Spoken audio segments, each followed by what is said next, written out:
Voilà, merci Bakongomani, merci Binonyon Sobo, Mesana Kolanda Biso na Kafuti Télévision, chaîne Auto Ibsaki Bino, ezali chaîne ya résistance, ezali chaîne Oyo, ekoye la Bino surtout ba débat économique, chaîne Oyo eko dénoncer maïmanso ba ko gérer ba institution na biso ba ko sala parce que être dirigeant, être autorité, c'est tu es au service des autres. Et il y a un principe, le principe qu'on appelle le principe de redevabilité. Tu dois être redevable. Nous devons connaître tout ce que tu es en train d'entreprendre, tout ce que tu es en train d'initier dans votre société, dans votre institution, dans le ministère, partout. Tu dois nous dire ce que tu es en train d'engager comme dépense, ce que tu as d'engager comme ce que tu as disponible comme recette. Nous devons être au courant. Et si nous ne sommes pas au courant, sincèrement, il y aura des spéculations. Et nous, avec notre chaîne Kafuti Télévision, nous allons venir pour savoir plus. Et si tu ne nous donnes pas les informations, en tout cas, ce qui vont se dire, ça ne nous engage pas, c'est à vous. Parce que même la Constitution, dans l'article 24, nous dit l'information est un droit. Donc, tous les Congolais ont l'obligation de savoir ce qui se passe dans leur pays, ce qui se passe dans les institutions. Donc, vous avez ce devoir-là d'informer la population, que la population puisse avoir l'information sur tout ce qui se passe au pays. Mais aujourd'hui, Tokolobela actualité. Actualité, les lois ont dominé. Il y a Ndengi Bato a causé la gouvernement, remaniement au chef de l'État depuis vendredi. À Pessa qui déjà au revoir dans certains ministres dans conseil des ministres. Qui gère la partie politique, ils ont bougé. Ils ont vraiment bougé. Tout le monde est en mobilisation. Et deuxième, ils allaient insécurité, ils allaient précisément na Ituri, na Goma, Bukavu, oui, il y en a, mais Ituri, jusqu'à là, il y en a beaucoup na biso, mais il y a des morts, ou bakufa kikuna, pourquoi bakufi, il y a des mobondo qui tuent ici à Maluku, Otomoni, na Ituri, awa, na Kinshasa, ba mobondo, FARDC, ils allaient quoi acquiser, alors ba mobondo, bako boma. FARDC, ils allaient quoi acquiser, na Ituri que non ADF babomi mais baza en complicité na population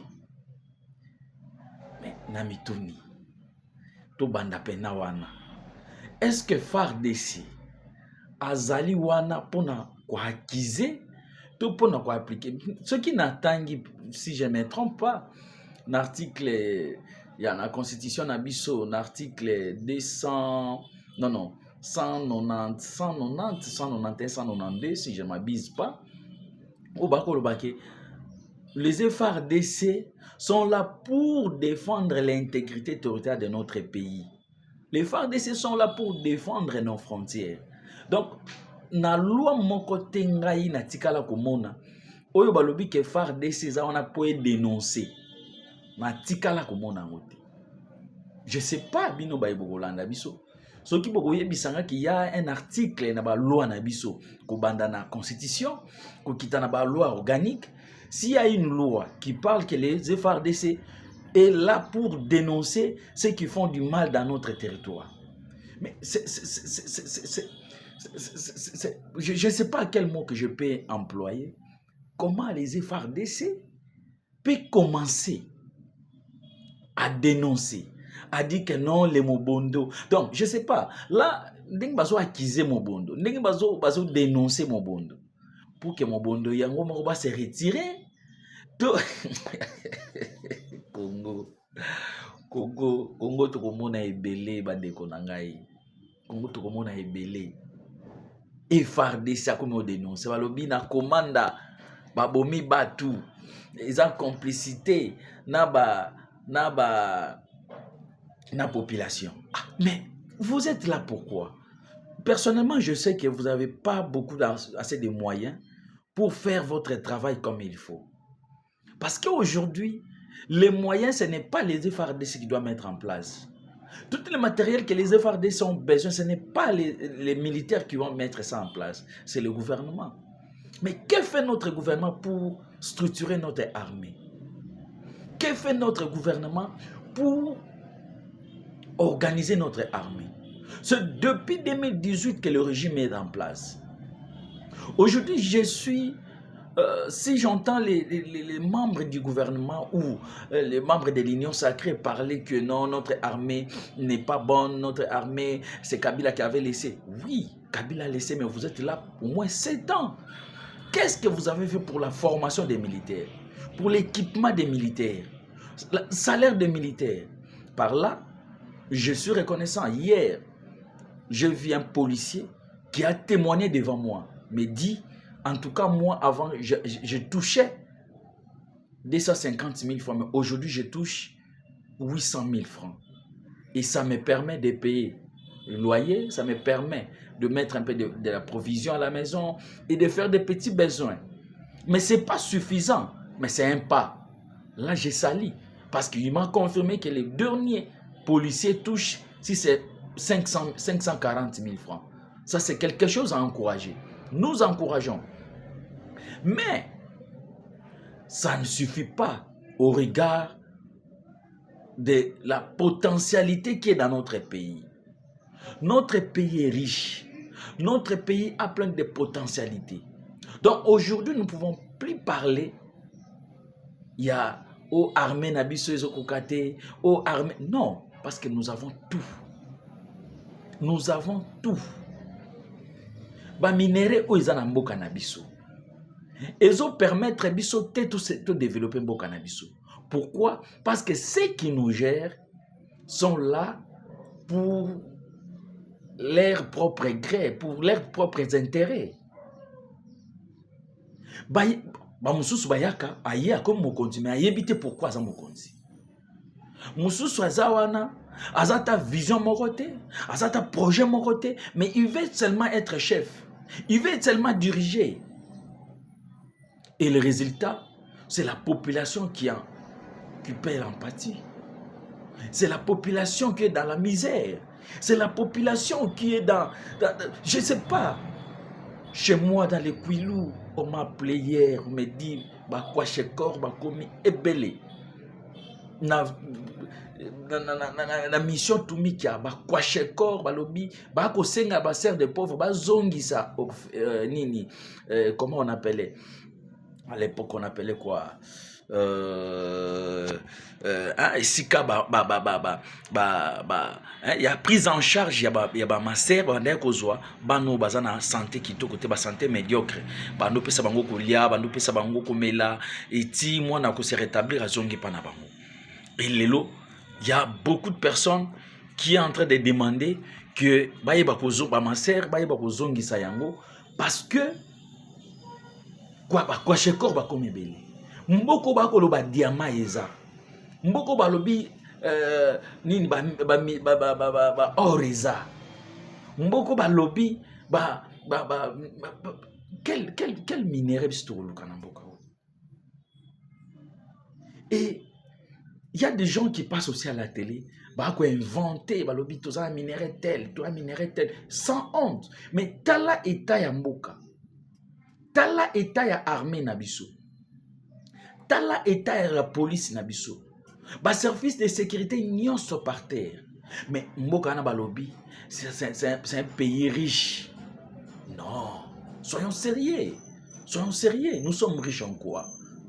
Nous sommes pauvres aujourd'hui. Pauvres aujourd'hui. Aujourd'hui, Moutousso a sombi voiture a commis na vie à l'X. Donc, voiture, pas bah congolais, précisément pas bah quinois, comme vie de l'X. Moutousso a tonginda a commis na vie de l'X. Ça, c'est la pauvreté. Ça, c'est la pauvreté. Nous ne sommes pas capables de transformer les minéraux tolobi que tous allons en cannabis. Parce que, comme je vous dis, que chaîne où il faut pour une analyse économique et na ba chaîne nyonso minute na ngongo to ngana ko sala émission ba ninga musupi ba ko sala ba émission mais nini ba ko lobela okoyoka kuna kaka makambo politique Ministre ezakaka poste tel bazo tchana ministre tel nani poste wana ezo sengela mutu tel.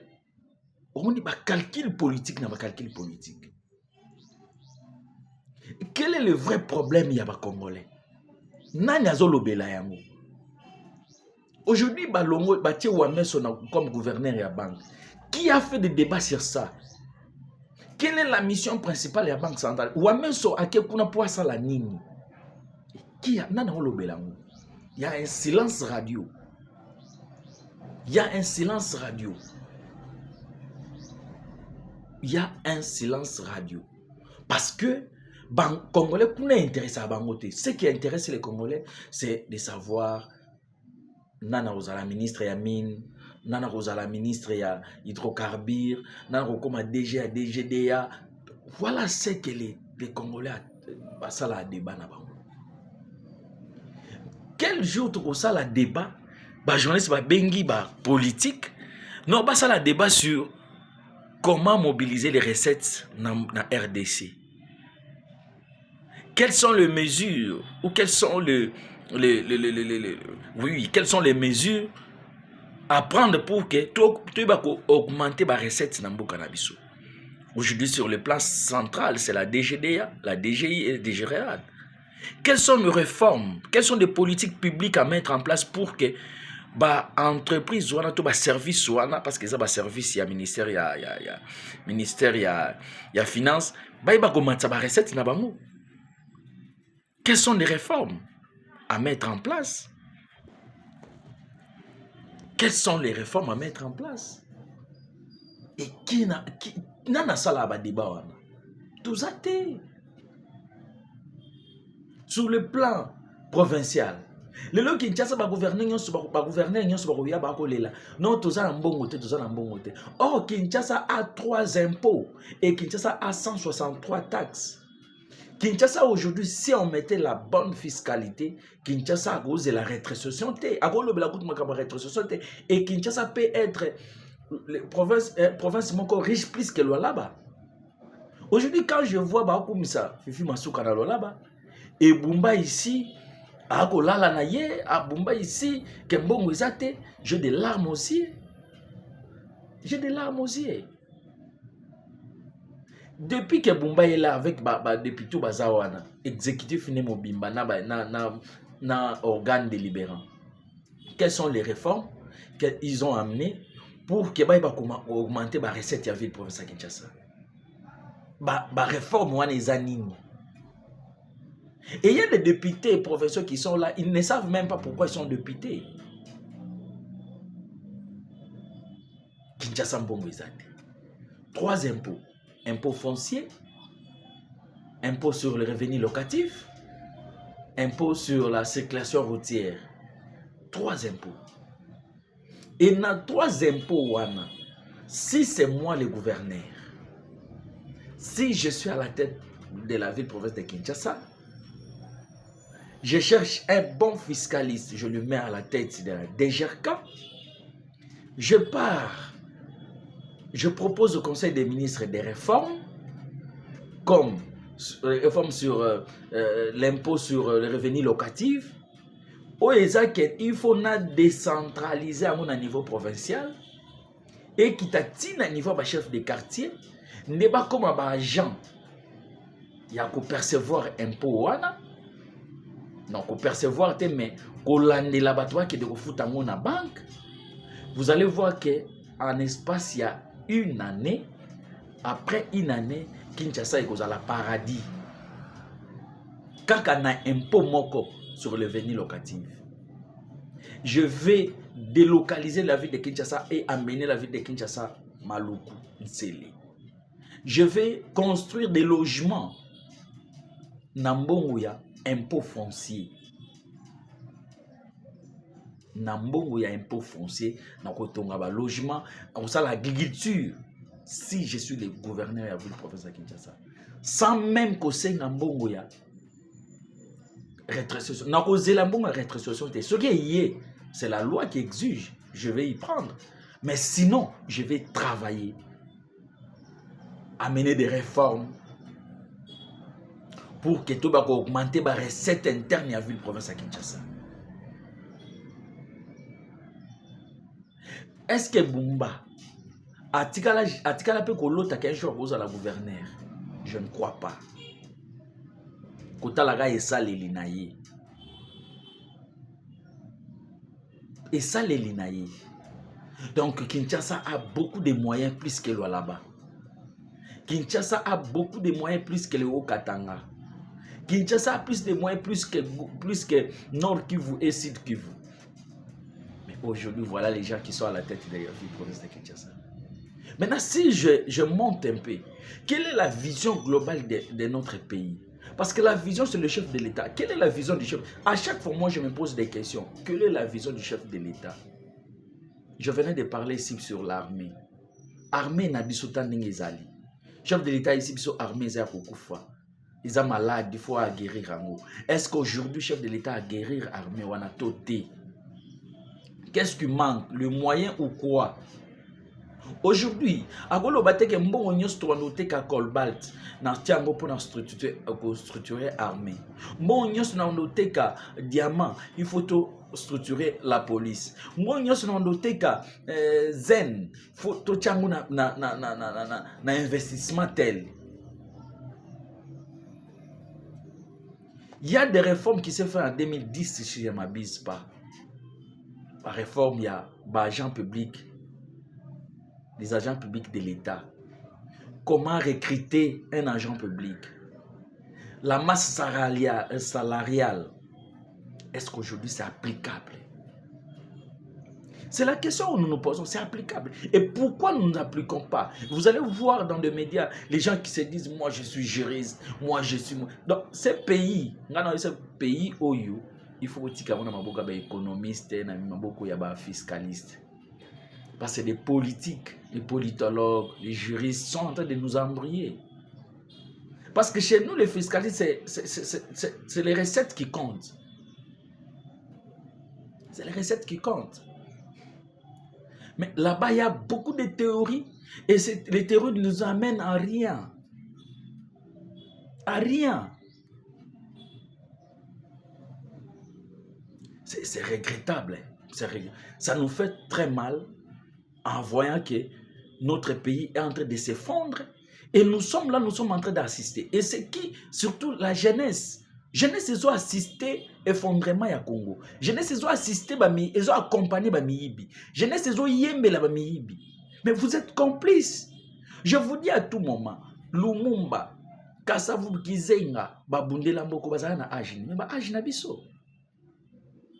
Certes que nous n'avons pas de moyens. À l'époque, de Lumumba, nous travaillons, Bazaki n'a pas salaire. Mais Bisso aujourd'hui, c'est qui fait mal. On fait la politique, mais sans les moyens. Et nous sommes coincés dans un moment encore compliqué. Tout ça. Tout ça parce que tu as des moyens.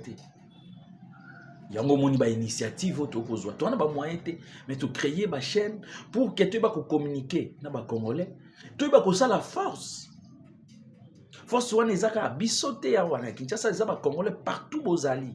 Tout ça la force tout comme un et tu vas faire face. Ko faire face eza lokola oyo mutamba ko sala te.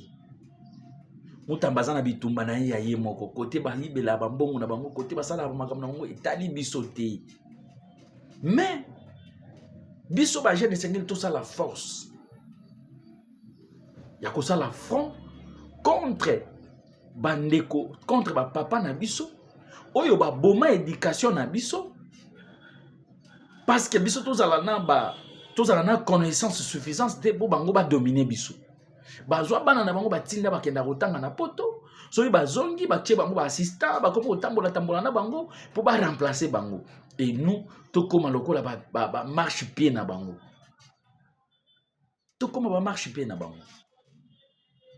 Ce lobby, combien de menaces que je suis en train de prendre? Balobi et émission na yo ezokende na sens il y a révolte. Non, certainement je suis en train de faire pour que Batois se révolter. Nous avons tout ici au Congo. Mais pourquoi nous sommes pauvres? Est-ce qu'il y a l'intelligence qui nous manque? La Belgique qui n'a pas de minerais, la France, Mais mboka wana ezali paradis. Mais biso bato etozala ba minéraux. Qu'est-ce qui nous manque? Belgique na France ba se focaliser na fiscalité. Yango nde ezosala ke bazwa mbongo na ba taxe et impôt lelo bakotonga mboka na bango. Et biso, qu'est-ce qui manque? Katoyaka minéraux, non, non. Aujourd'hui, avec l'agriculture seulement, nous pouvons faire de grandes choses avec l'agriculture. Namoni, ministre agriculture, a signé contrat na ba chinois pour l'exportation ya ba pilipili. Voilà, ça nous encourageons. Parce que aujourd'hui, ce qui nous manque aussi, c'est l'exportation. Nous importons seulement, mais nous n'exportons pas. Et ce sont des avancées au ministre de l'Agriculture à Sali. Maintenant, il faut mettre ça sur le pied pour que les fermiers puissent produire, pour exporter. Malheureusement, nous avons déjà le député de la honte. Le député de la honte, comment attaquer. Mais quand les ministres avaient signé, mais il y a des procédures à suivre. Ce n'est pas du tic au tac. Donc pour Eliezer, ils pensent que dès qu'on signe accord, mbalamo babandi ko exporter. A comme on peut s'exemple à Gabon. Gabon d'abord zambo comme moké bazana la population il y a moins de 3 millions. Moins de 3 millions. Et Chine oyo a signé contrat na RDC. Est-ce que l'Obaïki a signé un contrat na RDC na mboka mususu? Soit a signé na Gabon. Ils ont coopération na bango. Mais il y a des procédures avant que l'exportation en ait bande. Mais aujourd'hui, Eliezer Tambo, les députés de la honte, comme et comment cop na ya rotake ba ministre ba benga raye ba pesa raye ba mbongo ba tshela ba $100,000 atinda famille na poto ndenga tinda lelo na landa ki azolo ba ke ba tia loi moko.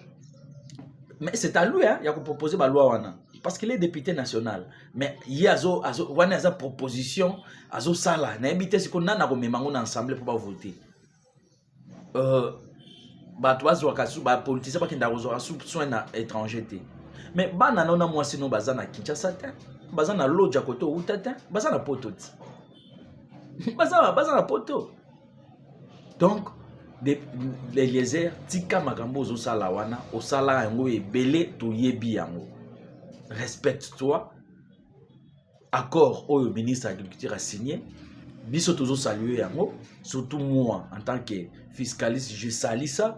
Et je pense que tout le monde ministre aïeba aussi ça va procédure wana nyonso et baïba ko sensibiliser batu, baïba ko former batu, surtout ba fermier ba produire ça. Pour que baïba ndenge ni ba ko produire, pour que ba bimisa ebele to ba ko exporter, pour que devise paye kota lelo même ba. Quand on parle de l'inflation, mais c'est parce que non, notre économie est extravertie. Donc, il faut tous en devises pour qu'ils soient bakuna. Et devises de kotara awa difficilement. Kakanaba, minéraux, tout de la tout. Mais les lots, ceux qui ministrent, à ça déjà, on a eu occupé dans FAO, tout le monde est malobati. Et lelo, ministre Asali Kelelo, RDC, comme membre permanent à FAO, comme vous avez parole, ce sont des avancées, ce sont des gens où nous devons encourager pour Québec et Neliboso. Et non un député, ou comme Nayo Sankara, ou comme Nayo Kindimou, aux autres chaînes à télévision, pour critiquer, pour finga, non. Monsieur, tu es honorable, il faut faire des choses qui honorent aussi les autres. Les efforts des autres, il faut payer au lobby la réaction. C'est que les ministres ont fait des efforts à Sali dans le secteur ouana, toujours encouragé. Tout c'est un peu ministre, ils vont collaborer dans le service, ils sont allés dans le ministère. Dans le commun ouana, le service local, le service à SCAV, le service à Ordre national des ingénieurs agronomes du Congo, le là INERA, la structure ouana, ils sont travailler dans net Onia il jouer grand rôle. Et d'ailleurs, les ministres c'est un agronome. Ce que j'ai aimé, le ministre de l'Agriculture c'est un agronome. Ayebi secteur wana. Il paraît il a évolué aussi dans le domaine wana makasi. Mais na kosenga que ministre il pas ko bengisa service ya Onia Ordre national des ingénieurs du Congo, agronomes du Congo, beaucoup d'anana bango, boy travailler pour que Congo et bakozwa moi, surtout ndenge bo signer contrat, il y a quoi exporter ba pilipili, mais ba agronome baza wana ba yebi ndenge ba kosala, qu'est-ce qu'ils vont faire pour que dans 3 mois 6 mois tous to bimisaka ba pilipili belé to exporter yango pour que devise pe ko stabilité ko tana mboka na biso. Voilà ba secteur biso to kotia ka, za ba secteur net ya agriculture, ba secteur net ya économie pour que ekosala ke to ba kozala na moyen. Comme nous avons le service, nous avons le ministère de l'Agriculture, ministère de l'Agriculture est comme au central, ils ont la panne. Parce que le ministre qui est là-bas, a commis ministère ouana, ministère naye, il y a territoire naye, a commis yango, il y a comment je peux dire, il y a mboka naye, il y a munoko naye, il y a village na bango. Azoa, baloba kutso bazana cabinet balobaka munoko mboka. Français tel lingala te ki Congo te noko pene ya mboka parce que bango tout baza kuna baza membre ya village moko. Les ministres a comment collaborer na inspecteur provincial ya agriculture au babengi Monsieur Ngoma bo baza village moko na ministre. D'abord inspecteur wana a comment na ndenge moko ya mabe place wana. Il y avait l'ancien inspecteur qui avait écrit la lettre non ngai médecin pekisinga na tiki mututel na administration etambola bongote. Et inspecteur wana yé a centralisé makambo nyonso pa na yé ba service nyonso ekufa. Il y a beaucoup de services na ministère wana. Ba service à SCAV, ba service à statistique, ba service il y a service minimum ça soki 3 soki 4 boui. Et ba chef de service wana Monsieur Ngoma mona bangote. Monsieur Ngoma a créé ba petit naye oyo a comme ça bango ba petit bitinda naye. Et ba Monsieur Ngoma na ministre provincial ya agriculture ba réduire ministère wana na ba photo. Soki ba yoki ba partenaire ba ye ndenge ba kagre akenda ki wana ba kei ministre akena na inspecteur ba kangi ba photo ba tie na Facebook ba tie na ba réseaux sociaux pour travail ndé yango wana. Et bah service aux autres. Donc le Congo central aujourd'hui c'est eza province oyo agriculture sengeli ezala mwa likolo mais le loi dit ezana baisse parce que c'est Monsieur Ngoma qui décide tout et qui a centralisé tout et pas naïe. Et qui n'a pas accompagné c'est le ministre provincial de l'agriculture. Oyo na kati cabinet naïe yé moko aza agronome te na kati cabinet na ata agronome azate mais a ko gérer secteur de l'agriculture. De même pas y a gouverneur ni conseiller agronome azo moto azalaka aza agronome atai conseiller chargé d'études. Malheureusement que le monsieur aussi qui est chargé d'études ya gouverneur, c'est lui qui était le ministre agriculture avant Oyo Aya et yende mutatiko créer ba fisiro nyonso na ministère wana. Donc biso to ko senga na ministre ya agriculture nationale na secrétaire général Oyo pas ali ko accompagner Monsieur Ngoma. To ko senga Ngoma lelo c'est un danger na Congo central. Ngoma lelo bokoyoka ki Congo central et peli moto. D'ailleurs bana Congo central ba benginga ba bi descente ya président bagosilana. Faut bosilana. Biso nyos to kozala wana na délégation to bosilana. Bosala déjà ba banderole. Bon Matisango déjà chef de l'état rotanga bino. Chef de l'état et le ministre de l'agriculture à kozala wana à rotanga bino. Donc moi je vous demande que boye bako ko bongisa kuna na Congo central les gouverneurs grâce bilolo to yebi dans gestion na yo bien to linga bo bimisa gestion na yo te tozo épargner yo